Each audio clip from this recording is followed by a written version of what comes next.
Bismillahirrahmanirrahim.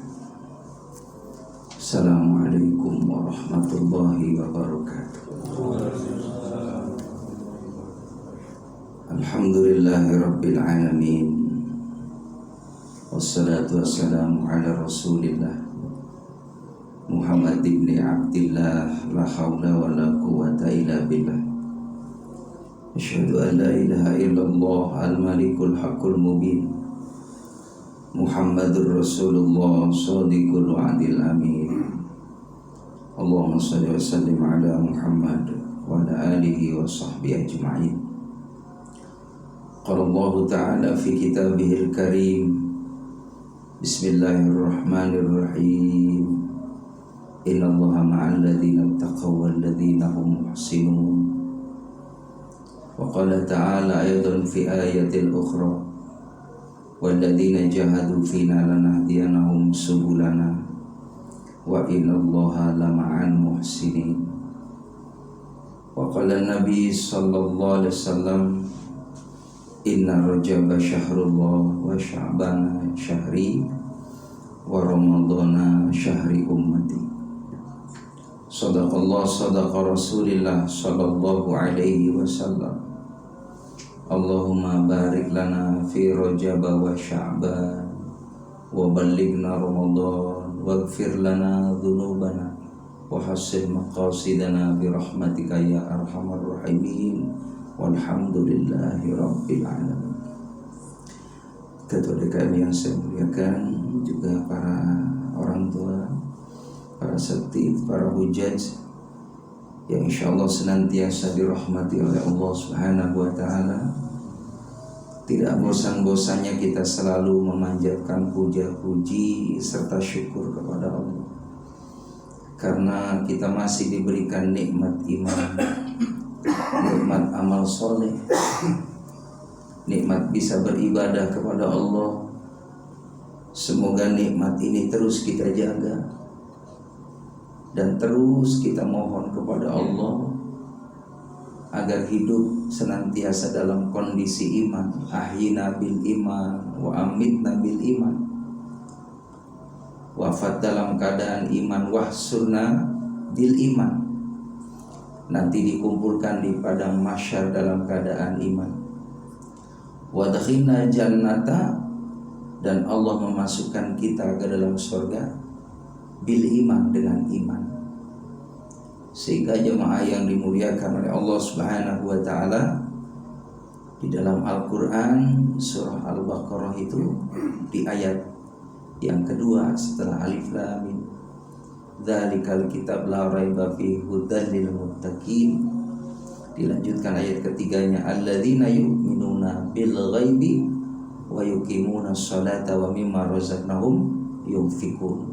Walladzina yu'minuna bima unzila ilaika wa ma unzila min qablik wa bil akhirati hum yuqinun. Ulaika ala hudan mir rabbihim wa ulaika humul muflihun. Di dalam Al-Qur'an jemaah rahimakumullah sudah dijelaskan oleh Allah, kalau kita ingin menjadi orang yang muflihun, orang yang beruntung. Muflihun dengan muflih itu beda ya. Jadi muflih orang yang beruntung, ada lagi orang yang merugi, kebalikan daripada orang yang beruntung. Jadi akhirat itu ada orang yang benar-benar muflis ya. Muflis itu benar-benar rugi, yang benar-benar rugi. Tidak ada amal sedikit pun yang dia dapat dari amal semasa hidup di alam dunia. Jadi kebalikan dari keberuntungan, dia adalah orang yang mengalami kerugian yang besar. Mengapa mereka dalam kondisi muflih ya, dalam keadaan beruntung ataupun dalam kerugian? Maka kembali kepada kitanya. Kalau pengen untung, lakukan amal-amal kebaikan. Jika dia tinggalkan kebaikan, maka dia termasuk orang yang dalam kondisi kerugian. Maka dijelaskan oleh Allah Subhanahu wa ta'ala, orang yang beruntung adalah alladzina yu'minuna bil ghaib, dia beriman kepada yang gaib. ya yang gaib, yang tidak terlihat, yaitu Allah Subhanahu wa taala, para malaikat Allah, termasuk ada jin, ya, juga ada syaitan. Itu makhluk yang gaib, yang tidak terlihat. Maka kita harus mengimaninya. Bagaimana bukti adanya Allah Subhanahu wa taala? Adanya alam semesta ini, adanya langit bumi. Itulah bukti adanya Allah Subhanahu wa taala. Bahkan Rabbil Alamin, Allah lah Tuhan semesta alam, baik alam yang musyahada, yang terlihat saat ini, ataupun alam yang ghaibiyah, alam yang tidak terlihat. Baik tadi itu ada ya alam malakut, para malaikat Allah Subhanahu wa taala. Begitupun ada yang namanya alam barzah, alam yang ya pemisah antara dunia dan ya alam akhirat. Kita harus imani semua itu. Kita harus beriman adanya nikmat kubur, siksa kubur, mengimani adanya neraka, adanya sorga. Maka ketika kita beriman kepada yang gaib, terutama kita iman kepada Allah Subhanahu wa taala, maka kita akan ya mau melakukan amal-amal yang baik. Karena memang jemaah yang dimuliakan oleh Allah Subhanahu wa taala, Allah menugaskan dari para malaikat-malaikat Allah Subhanahu wa taala yang wajib diketahui ada 10 malaikat Allah. Ada malaikat Jibril, Mikail, Israfil, Izrail, Munkar, Nakir, Raqib, Atid, Malik, Ridwan. Ya kita nih mesti hafal nama malaikat tersebut yang wajib diketahui. Malaikat Jibril tugasnya adalah menyampaikan wahyu Allah Subhanahu wa taala dari zaman Nabi Adam sampai Nabi akhir zaman Nabi Muhammad. Itu semua menerima wahyu. Perantaranya adalah malaikat Jibril alaihissalam. Dan sampai saat ini malaikat Jibril jemaah rahimakumullah ada. Akan tetapi selesai tugas beliau menyampaikan wahyu, karena nabinya sudah tiada. Nabi akhir zaman adalah Nabi Muhammad, khatamun nabiyyin. Jadi penutup nabi hanya Nabi Muhammad. Walaupun beberapa tahun yang lalu dihebohkan, ada orang yang ngaku nabi, ya, ada orang yang ngaku rasul. Dan memang dari sejak zaman dahulu, di zaman Nabi Muhammad, di zaman sahabat Abu Bakar, Umar, Utsman, Ali, ada orang yang ngaku nabi. Di antaranya ada yang namanya orang mengaku dirinya sebagai nabi, Musailamah al-Kadzdzab. Maka jemaah rahimakumullah, orang yang mengaku dirinya sebagai nabi yang tidak dapat wahyu dari Allah melalui malaikat Jibril, dia tidak akan mampu melakukan amal-amal yang tentunya disyariatkan oleh Allah Subhanahu wa taala, kecuali nabi yang memang diberikan wahyu oleh malaikat Jibril alaihissalam. Ya, dari keilmuannya, begitupun dari sidik, amanah, tabligh, fatonahnya. Kan ini sifat wajib bagi Rasul. Sidik, amanah, tabligh, fatonah ini semua adalah sifat wajib bagi Rasul. Maka setiap Rasulnya Allah pasti memiliki 4 sifat ini. Maka Musailamah al-Kadzdzab yang mengaku dirinya sebagai nabi jelas dusta, omongannya tidak sesuai dengan wahyu Allah Subhanahu wa taala. Kalau Nabi Muhammad, beliau adalah ucapannya wahyu dari Allah Subhanahu wa taala. Perbuatannya juga adalah wahyu dari Allah Subhanahu wa taala. Maka Nabi Muhammad diridhoi oleh Allah. Dan ajaran Nabi Muhammad diterima oleh para sahabat karena memang ajarannya benar.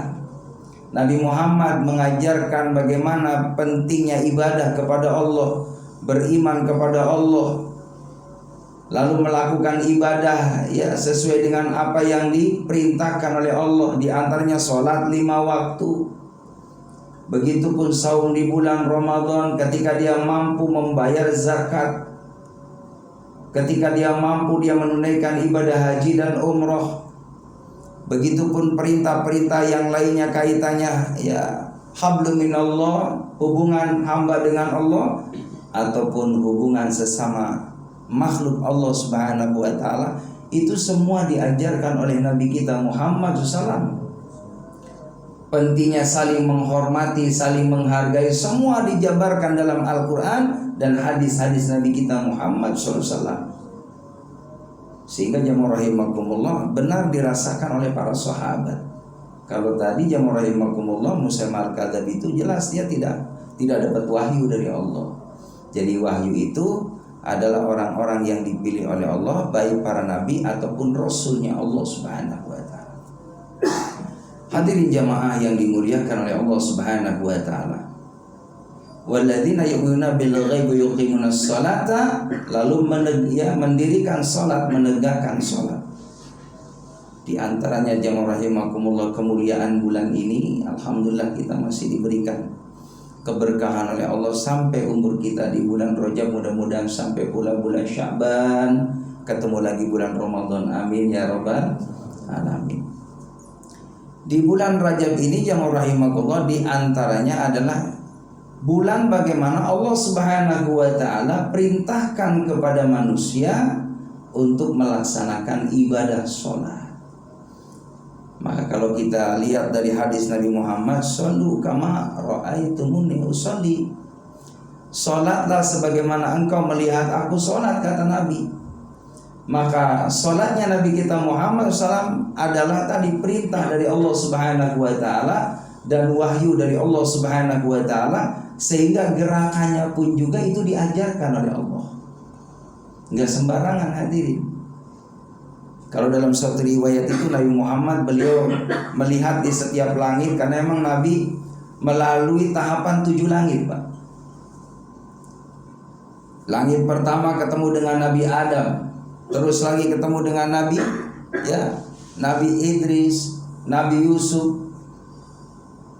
Terus lagi jamaah rahimakumullah ketemu dengan Nabi Harun, ketemu dengan Nabi Musa, ketemu dengan Nabi Ibrahim, ketemu dengan Nabi Isa. Jadi di setiap langit Nabi Muhammad itu bertemu dengan nabi-nabi Allah Subhanahu wa taala. Baik itu ruhnya para nabi ataupun ada yang memang jamaah rahimakumullah nabi yang masih dihidupkan oleh Allah sampai saat ini, Nabi Isa alaihissalam. Nabi Isa nanti turun ketika datangnya hari kiamat. Termasuk Nabi Idris. Nabi Idris sekarang ada tinggal dalam surganya Allah.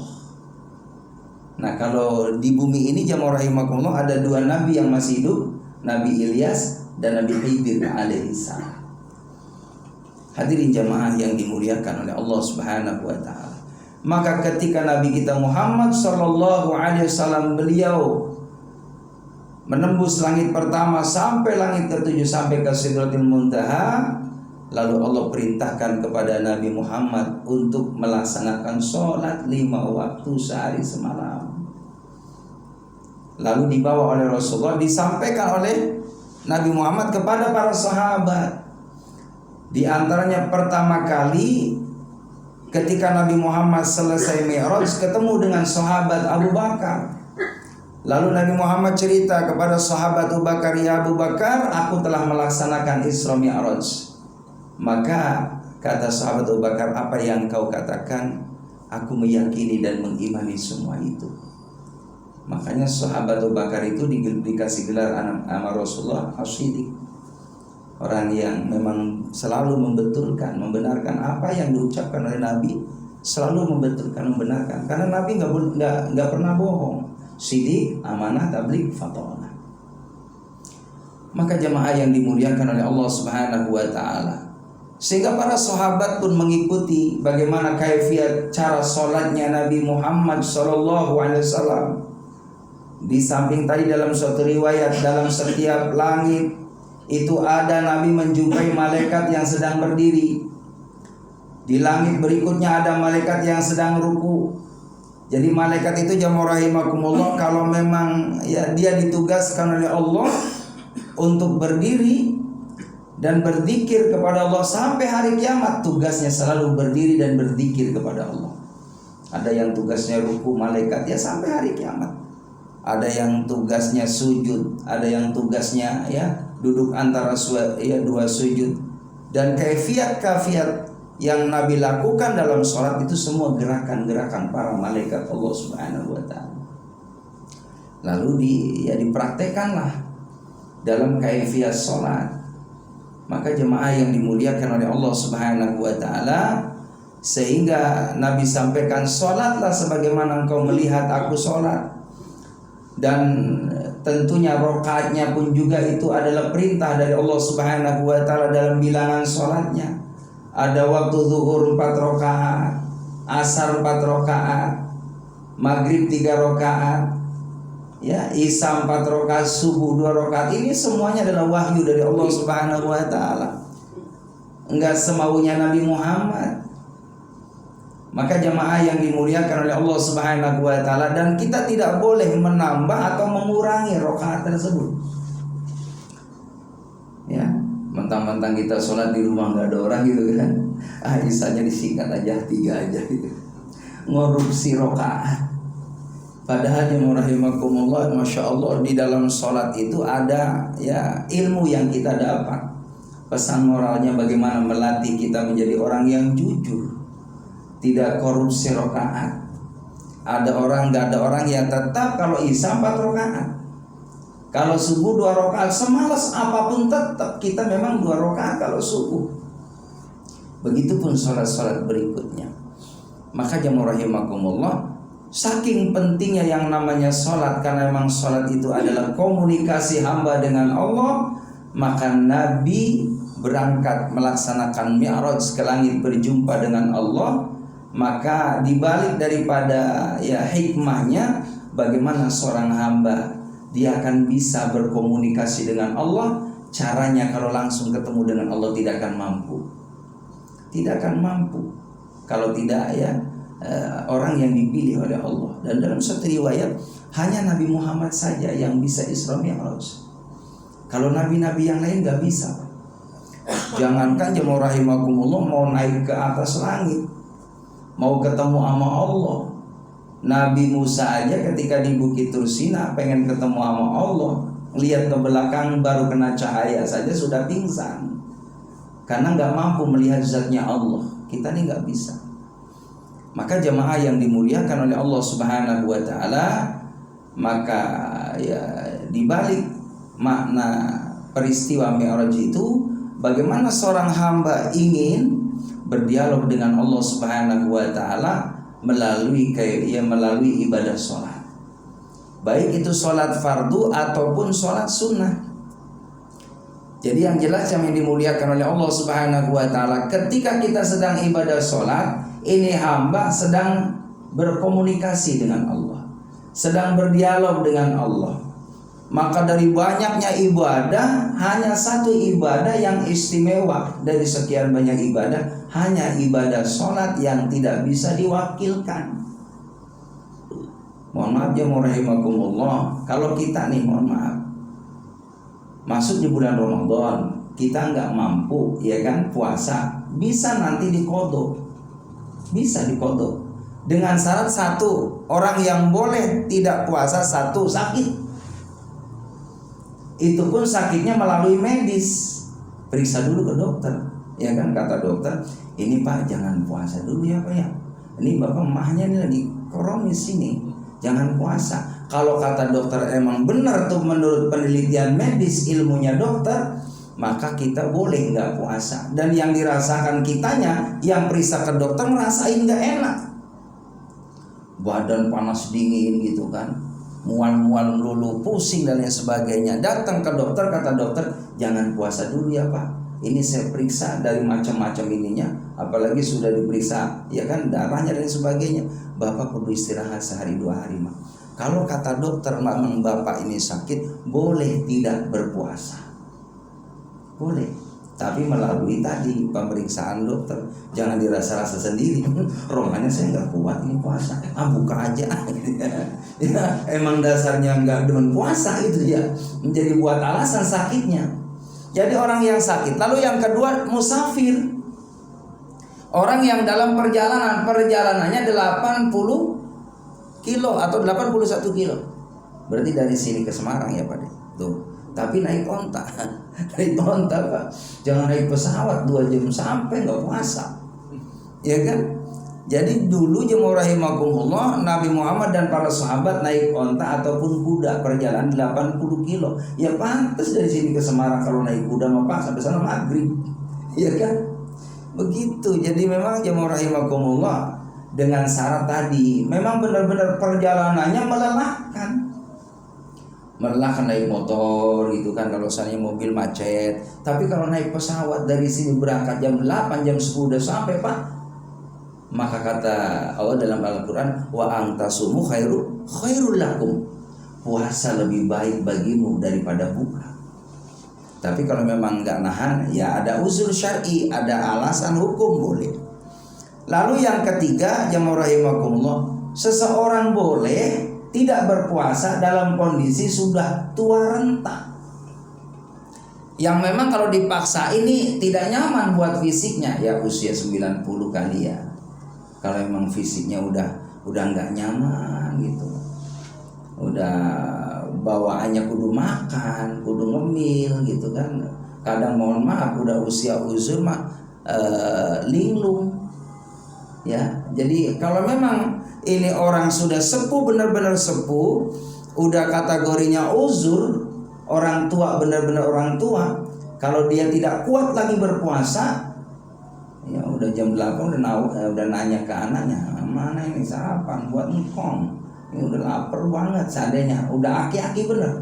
Sholat aja kadang-kadang mohon maaf jamaah rahimakumullah ya, sholat udah lupa nih sholat. Sholat zuhur disangka sholat maghrib ya. Namanya udah uzur, udah aki-aki, maka boleh hadir ya. Kalau puasa boleh ya, tidak berpuasa dalam keadaan uzur syar'i atau dalam kondisi wanita hamil dengan kekhawatiran ya proses hamilnya, atau wanita menyusui. Ada 5 poin. Jamaah rahimakumullah. Akan tetapi nanti setelah ba'da ya Idul Fitri masih ada waktu, maka wajib diqadha. Kalau seorang musafir seandainya jamaah rahimakumullah 1 hari batal, maka setelah Idul Fitri di bulan Syawal boleh kita ganti kodoknya, atau di luar bulan Syawal sebelum Ramadan tiba, maka boleh kita ganti. Atau sakit tadi itu karena 2 hari gitu kan, kata dokter perlu minum obat, maka diganti 2 hari setelah Idul Fitri. Begitupun ibu-ibu yang menyusui dan lain sebagainya. Tapi jamaah rahimakumullah, dalam suatu keterangan fikih, kalau ada orang nih sakitnya benar-benar sakit luar biasa, yang tidak ada harapan sembuh ya, atau orang tua tadi yang udah uzur, udah benar-benar sepuh, nggak kuat mampu puasa, maka bayar fidyah saja, memberi makan kepada orang ya fakir atau miskin untuk 1 hari. Jadi kalau seandainya ya orang miskin tadi, fakir tadi 1 harinya pagi, siang, sore, seandainya 10.000, berarti bayar fidyahnya 30.000.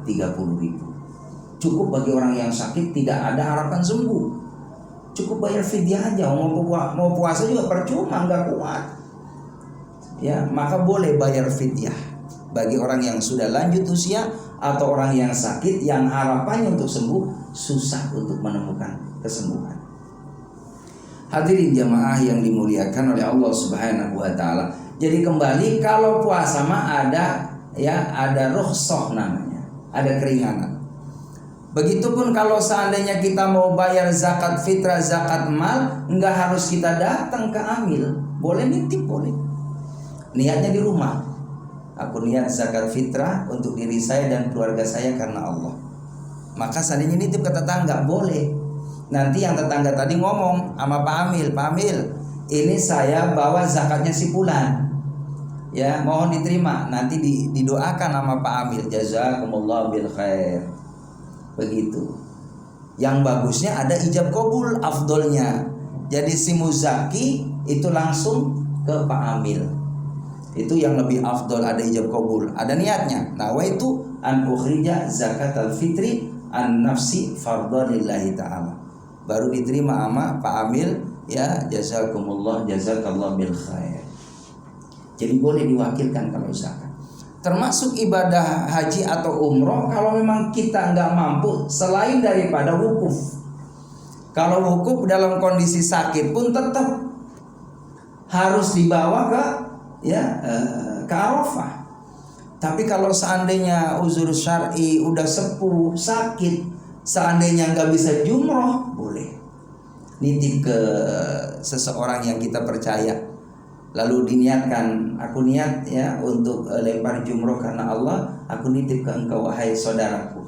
Maka diniatkan aku melempar jumroh ini untuk saudara si fulan. Nanti kita wakili. Jadi boleh hadirin lempar jumroh. Begitupun jamaah yang dimuliakan oleh Allah Subhanahu wa taala, ya ibadah-ibadah yang lain kecuali sholat. Kalau sholat nggak bisa nitip, Pak. Ya. Walaupun kita jamaah sakit, tetap kita yang sholat. Mampu berdiri ya berdiri, itu lebih utama kita sholat, lebih afdol. Nggak mampu berdiri boleh sambil duduk, Pak. Bapak ambil duduk, tempat duduk itu boleh. Ruku pakai isyarat, sujud lebih nih. Tapi kalau seandainya dalam satu keterangan kitab itu kita mampu sujud, maka di saat sujud itu mampu sujud. Baru ketika berdiri nggak mampu sambil duduk aja. Jadi ada dua pendapat. Kalau seandainya kita sujud, seandainya ini ada hambatan, boleh lebih bawah aja sujudnya. Begitu. Tapi kalau seandainya kita mampu sujud, turun dari kursi, sujud dulu. Itu lebih afdol, supaya kita mencium daripada tanah itu, sejadah itu, karena itu merupakan rukun, ya kan? 7 anggota yang harus kita tempelkan ke jidat, tangan, itu kan, terus dengkul, lutut, sama kaki. Itu 7 anggota yang harus kita tempelkan di bumi. Jadi jemaah yang dimuliakan oleh Allah SWT, jadi tidak bisa diwakilkan.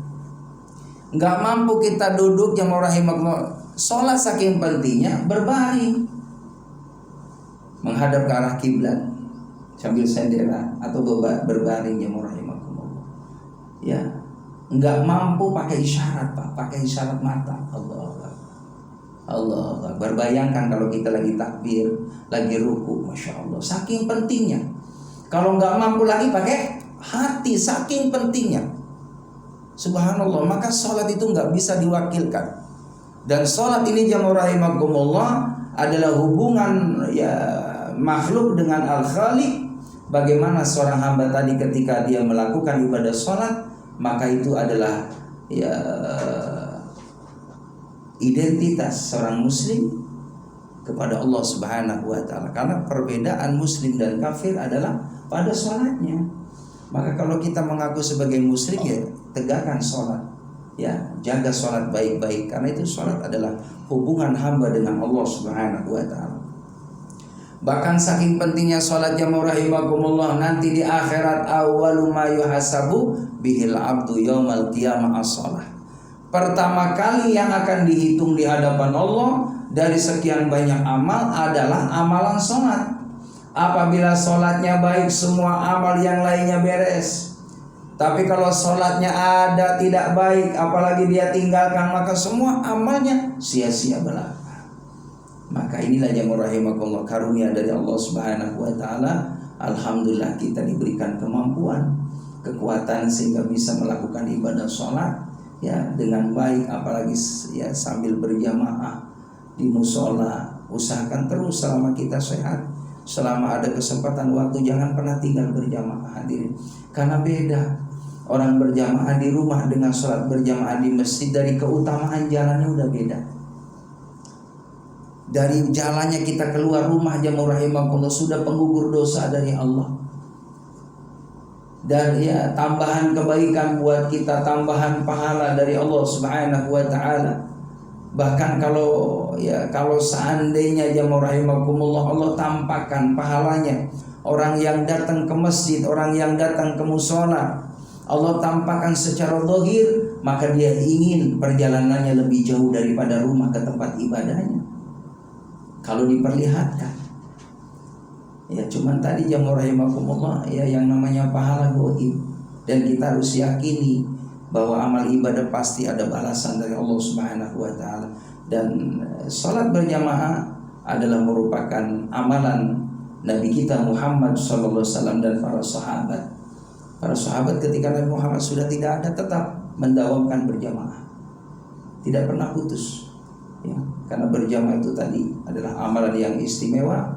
Juga berjamaah adalah sebagai wasilah pertolongan Allah Subhanahu wa taala kepada hambanya. Dalam satu riwayat jamaah rahimakumullah, kalau ada seorang hamba dia datang ke rumah Allah Subhanahu wa taala dalam kondisi dia punya dosa, dia mohon ampun di hadapan Allah setelah kita sholat. Assalamualaikum warahmatullahi wabarakatuh. Assalamualaikum warahmatullahi. Kita beristighfar, astagfirullahaladzim, astagfirullahaladzim, astagfirullahaladzim. Maka orang yang istighfar tadi akan mendapatkan ampunan dari Allah. Ya, kecuali dosa menyekutukan Allah. Kalau dosa-dosa yang kecil Pak diampuni dengan istighfar. Ya, kita ini mohon maaf jamaah rahimakumullah, tidak bisa menafikan Pak. Tidak bisa munafik kita ini. Kita pasti punya salah, punya dosa, baik sengaja atau tidak. Apalagi indrawi kita, mohon maaf jamaah rahimakumullah, ya, sengaja atau tidak. Kadang kita ketemu sama orang, ya, terus ngobrol jamaah rahimakumullah. Kalau kita mohon maaf tidak benar-benar minta pertolongan kepada Allah, ketemu sama seseorang, lalu orang itu tadi mohon maaf lemah iman, lemah ilmu, lemah amal, lalu membicarakan aib orang lain. Kalau kita tidak dilindungi sama Allah, tidak ditolong sama Allah, kita kadang-kala menjadi orang yang ikut nimbrung juga dalam ghibah dengan sahabat kita. Bukankah itu